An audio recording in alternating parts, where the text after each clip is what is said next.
Hello! I hope you guys are all okay and all good. Welcome to another video, and let's have a bit of Pride Month stuff, shall we? And though I don't usually need an excuse to read queer stuff, I am dedicating June to doing just that and to promoting it on my Instagram. This video is twofold. First part is to tell you about the wonderful Bookstagram challenge that I'm running with the lovely Simon Savage over at Savage Reads, who I met last week, which was kind of amazing. There will be a video of us on the internet at some point. If it's already up, I'll link it down below. That was super exciting. That was a really cool thing. And we tell the story of the Bookstagram challenge in that video. But basically, Simon had a dream that we made a Bookstagram challenge together, so then we made that dream a reality by staying up far too late on the Saturday night talking about it over Instagram DMs, and then I made a graphic, and then suddenly we had a Bookstagram challenge. So if you want to go and do that with us, click the link in the description box below and go to mine or Simon's Instagram and look at the lovely graphic that I made for it and the challenges that we collaborated on, and join in. It's good fun. I'm having a really nice time, even though like some of the challenges are really difficult to do, and there are definitely bits of it that are a struggle. And also there's many things that I need to photo shoot that I've not photoshot yet. So I need to kind of get ahead of myself so that I have the books ready. Honestly, the hardest thing to keep up is my Instagram aesthetic, which is now suddenly like rainbow filters on all the things. So that is the first part. The second part of this is my Pride Month TBR. I posted in my first post my Pride Month TBR for the Bookstagram challenge. And so if you've already looked at that post, you're going to know what these books are. But things have changed a little bit since then. I've added a couple of things that I'm going to either listen to or I'm going to read digitally because I don't have physical copies of them. And yeah, so here is a slightly updated from that post and a slightly more explained Pride Month TBR. That was a big ramble. If you're still here, I congratulate you. So the first book on my Pride Month TBR is one that I've actually been reading for a little while and I've not really spent the time sitting and getting into it, and that is Leah on the Offbeat by Becky Albertalli. I've said this on numerous occasions. I'm a huge fan of Simon vs. the Homo Sapiens Agenda and the Upside of Unrequited. I'm really excited to read more about Leah. I'm excited to read this. I just haven't really like properly engaged and gotten into it yet.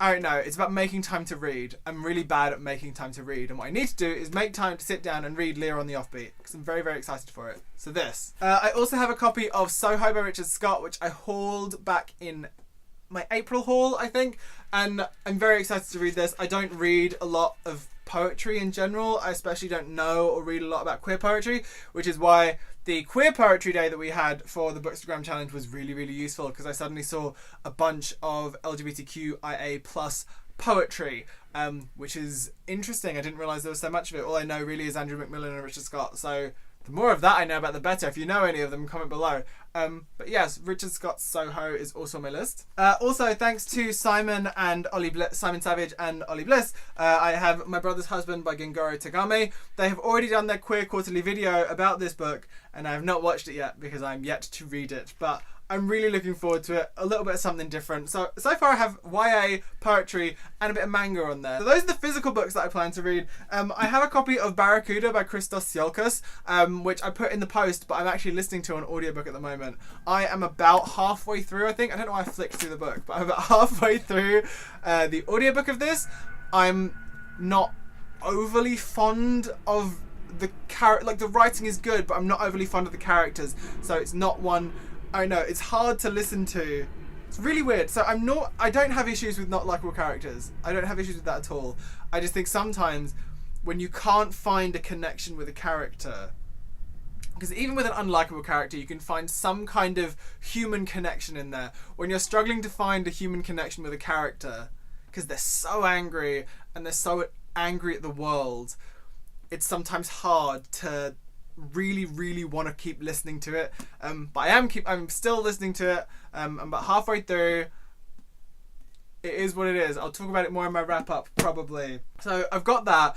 Also on audio, I've downloaded Openly Straight by Bill Koenigsberg, which I've read before, but thought I should listen to before I listen to the audiobook of Honestly Ben, which is the sequel, which I think it's Ricarda7 on Twitter. Ricarda7? I've probably got that wrong. If I've got that wrong, I'll put it here. Has commented on every single video where you can see it behind me, or you could see it behind me before. You can't anymore because it's higher up. Wondering when I'm going to read or listen to Honestly Ben. It's going to happen this month, hopefully, as long as my listening goes well. So I have those as well, which is very, very exciting. I also had the delivery of an ebook, which is Running with Lions by Julian Winters. I've heard a lot of amazing things about this, and I'm really, really looking forward to reading it. I've like flicked through the first 3 pages and I had to stop myself because I'm supposed to be reading Lear on the Offbeat and listening to Barracuda. But it's really good so far. It's really, really lovely and just kind of light and fun and funny, and it's really, really cool. So that's fun. So those are all the books that are on like my Pride Month TBR. Feel free to pop over to my Instagram, to Simon Savage's Instagram, so that you can learn about our Bookstagram challenge and maybe join in with us and have some fun. Yeah, that's the end of this video. Let me know in the comments below if you're reading anything specific for Pride Month. I would love to hear from you. Don't forget to put a like on this video and subscribe if you want to see more. That's it. I'm getting back on this video thing, aren't I? What do I look in pink? I never wear pink. This is a new t-shirt. I bought it from Uniqlo. And like, I really, really like it. Like, it's got Frieza on it from Dragon Ball Z. For those of you who've watched Dragon Ball Z, you'll know who this is. But it's got Frieza on it from Dragon Ball Z, and I never wear pink. And I'm always, and like, millennial pink has been a thing where it's been like, ooh, maybe I should start wearing pink. I don't know. Let me know what you think. Do I look okay in pink? Anyway, that's the end of this video. I hope you guys enjoyed that. If you did, don't forget to put. I've already done all that bit. This is the end. I should just say goodbye. Okay. Bye. What the hell? Oh my god, that turned into a mess. Apologies. Bit hyper. Tiny bit hyper.